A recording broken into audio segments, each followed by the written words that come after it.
is dust in the wind, dude. Here she is, dressed in black.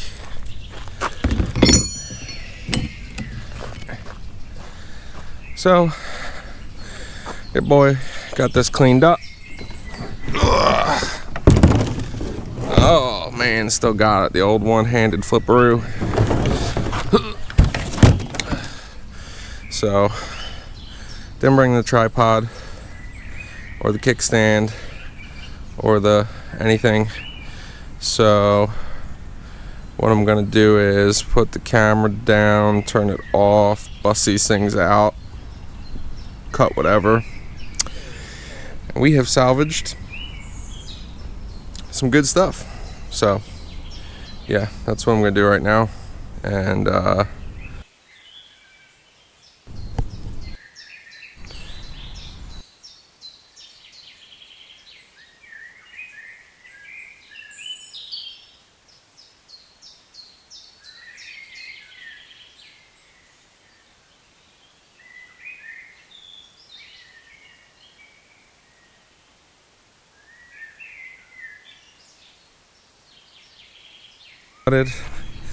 gas tank was pretty clean. Oh yeah, I see. Now I understand. Okay, I could have just pulled that out instead of cutting it. But we're not using that. We've got hose, good Gates submersible hose, so no big deal. But yeah, pretty cool. Now I understand all the stuff that the purple car was missing. Very, very clearly. Makes sense. So I think we have the best plan in motion and we're sticking to it. So I'm gonna drag all this stuff up front, throw it back out, and then we gotta hightail it back to the shop to meet Polo. He's gonna help us get the intake manifold dropped on, fuel lines tightened up, and we're gonna be ready to prime the fuel system today to check for leaks. So stay tuned. Got my exercise for today. So we out. We got what we need, fellas. Woo! Freaking pumped. All right, we are back.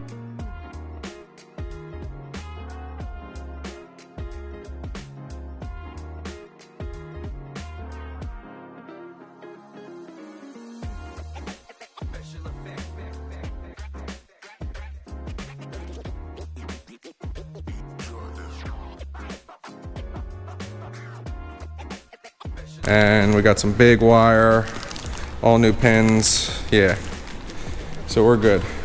We're good for the transfer pump side of things. Now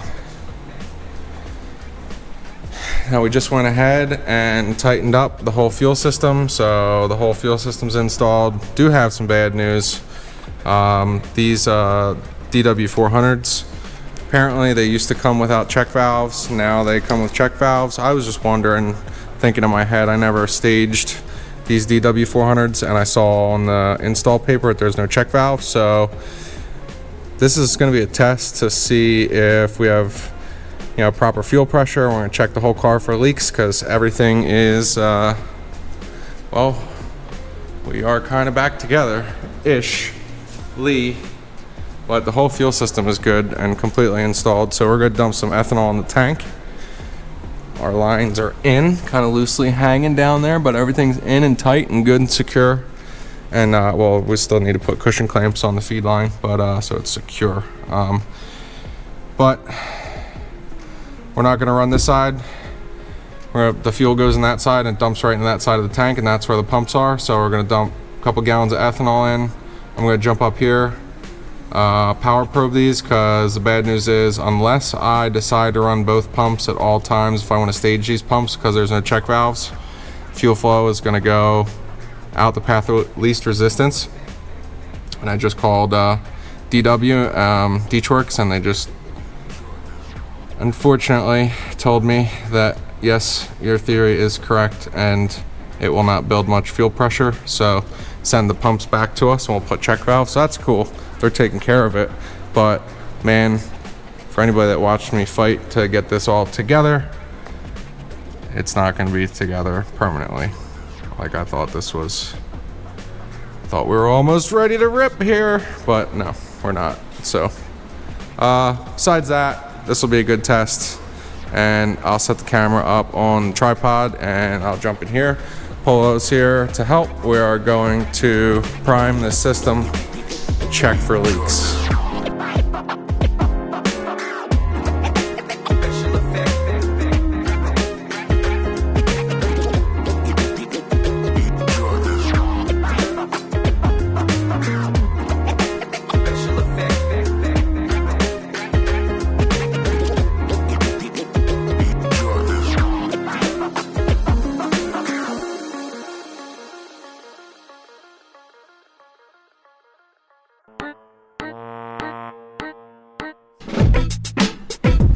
All right, we found what the problem was.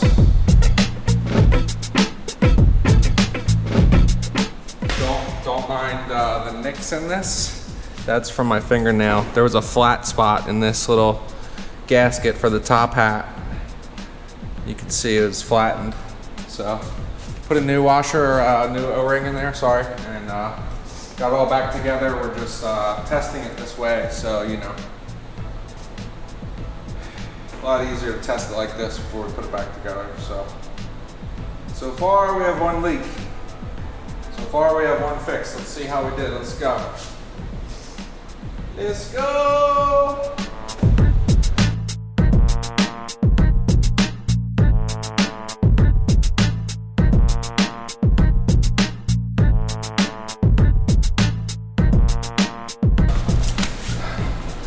These ID 2000s are like from like the first batch of ID 2000s that were ever made, and I took them all apart and had them anodized black because, well, it wasn't about that purple life. Still not. Somehow ended up with a purple car.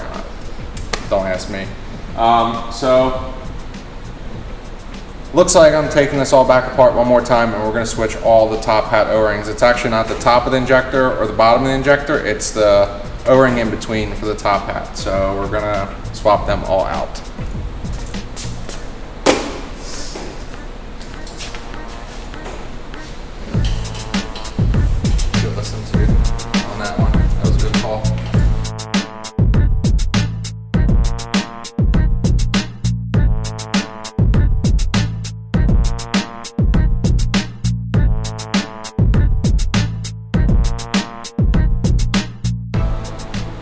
Just so you guys know, so this is good, this is good. It's leaking from the O-ring that's underneath here, so we're gonna change all those out right now. Yeah, yep, look at that. Camera could probably see that. It's flattened on the one side. So that was our problem.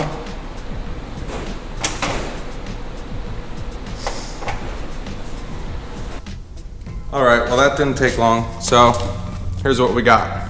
We found our board. We know what we need to do. It's on the board. You see it here first. We're gonna get at it. This is all we need to do. And she's going to the dyno.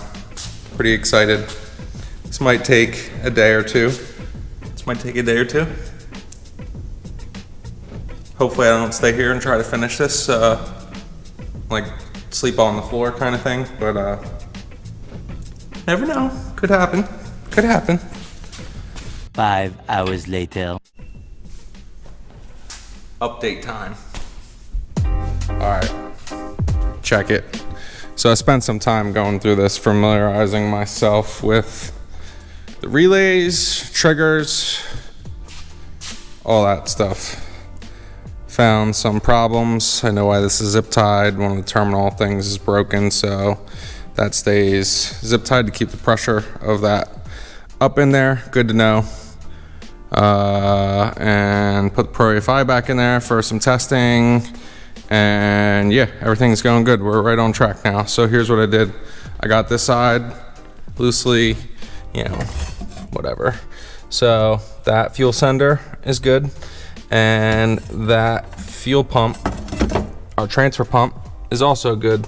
They're wired in there for keeps. You can see that stuff. Let's see, turn the highlight on.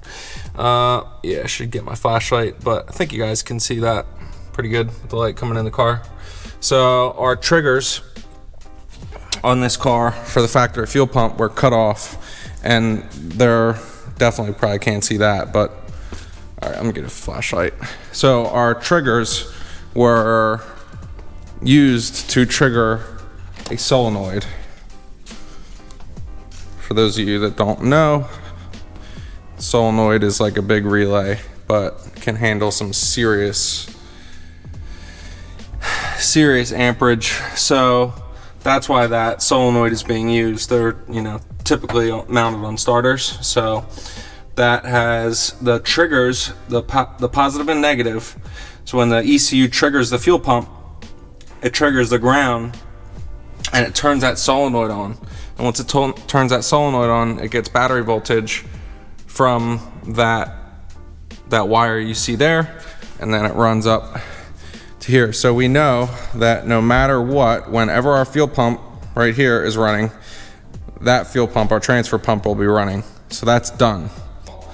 So what I think I'm gonna do, pretty sure, come over to my trusty supply boxes, and I think it's this one. Yeah. Stash. All right, so what I think I'm gonna do, this guy, yes. All right, and this guy. All right, so this is a 2-pin Dutch connector. I need 2 of these. So all the pins and stuff are the same. So what I'm gonna do, because like I said, in case you ever have a pump fail or anything like that, when you have check valves in there and stuff, you can just switch these over back and forth. So what I'm gonna do for now, since I only have one 2-pin, I'm gonna use this 4-pin, and when I order another connector body, I'm just gonna depin it. So both of those fuel pumps are on separate connectors. But for now, one connector, this one 4-pin, will work. It will get this car running. We'll get it on the dyno. There's actually no problem with that. You could just leave it that way, but since I always think of like every added benefit, one benefit from having 2 connectors here is if one pump ever has a problem and it blows if it blows a fuse, that's why that one wire right there coming in, it's not really helpful for debugging the pumps individually.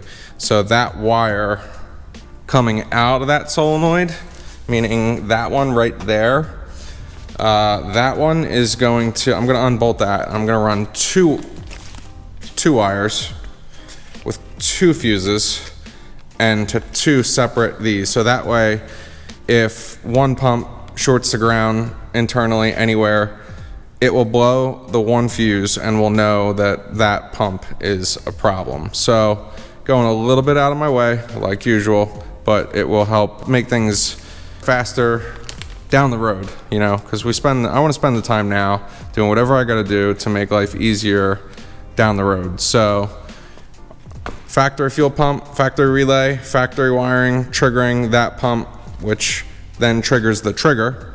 So that's set up for like 15 amps, I think, and that's fine. And then we're gonna have 2 wires coming out of there with 2 separate fuses triggering those pumps. So I think it's a pretty sweet setup. It uses most of what's in the car. I'm just not gonna use that one wire and that one fuse holder for the 2 pumps. Will it work? Yeah, I bet you it will. I bet you it has. I only have up to a 40 amp fuse at 100 pounds of fuel pressure. So like 50 pounds of base, 50 pounds of boost, 100 pounds of fuel pressure. That is going to need like a 50 amp fuse. And ATC fuses get to be a pain once you get past 40 amps. They do make 50 amp ATC fuses from my research, but man, I drove to 3 automotive stores today, could only get 40s. Yeah, a 40 kinda, well, that'll get us, you know, that'll get us going, that'll get us somewhere. You can see, it'll get us close, but once you flip this up here,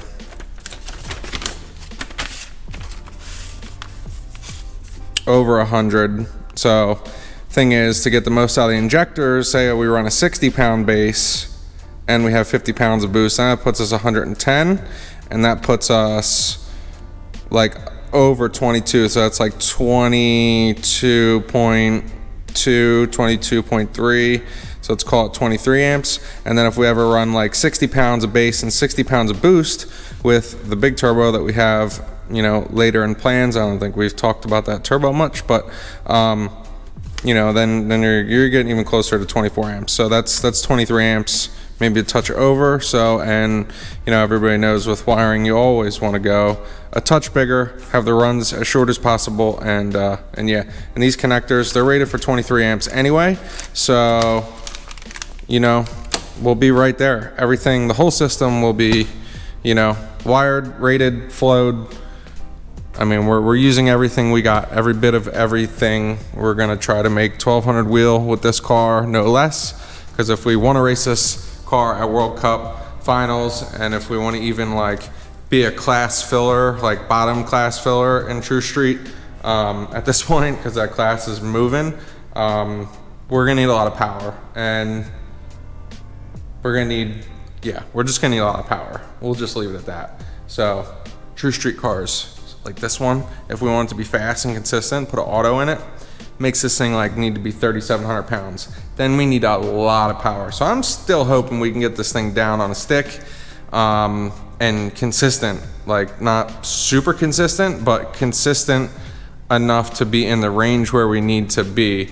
I know some of those cars, True Street cars, are like, you know, capable of going like 8.0s, 8.1s. You know, a lot of them are like running 8.3s, you know, in that range on kill. So yeah, we're not going to be anywhere near that if we put an auto at 3,700 pounds. That's going to be the problem. And then we could bump up a couple classes, but man, I'm getting ahead of myself. But you guys know what we're up against. Anyone's built a car for any of these classes, it's just a battle of horsepower, torque, weight, gearing, and you figure out what combo will accelerate you, you know, the fastest, the quickest, and still have the mile an hour to get to the where you need to be. So we're gonna try to run this car with a stick, and it's all set up for a stick right now too. So that's the plan. Took a little break, got a little slightly off topic, but it's all relevant, so I don't care. So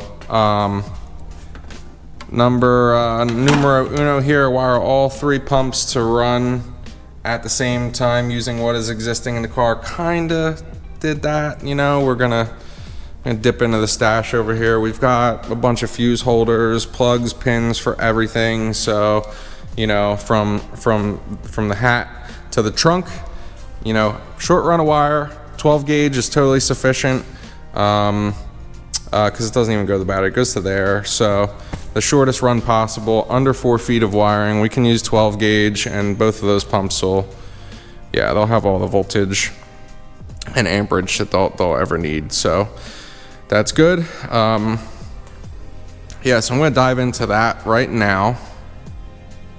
And then once that's done, I just gotta make another, I just gotta make up my other side of my barrel mil-spec connector, people like to call them. They are mil-spec connectors, it's what they are, but I just like to make fun because most of the stuff you see is, they call it mil-spec and then like put like loom, like split loom over it. Like it's supposed to be sealed. Military spec calls for everything being sealed, but so I just need to make up the other side of that. We were using this for test, and it's made up, but none of our wire colors match. This is just something that was laying around. So I'm just gonna make up the other side of that and pin that out. And I'm also debating getting rid of this at this point and just using a brand new setup and just like completely rewiring this. I don't know. I'm not really sure. Opinions would be good, but we'll see. I think at this point, might rock that and just finish that. I mean, it's a development car, it is what it is. And yeah, so let me set this down, get back at it, jump into them fuel pumps, get the back of the car sorted out, and we'll pick up here in a second.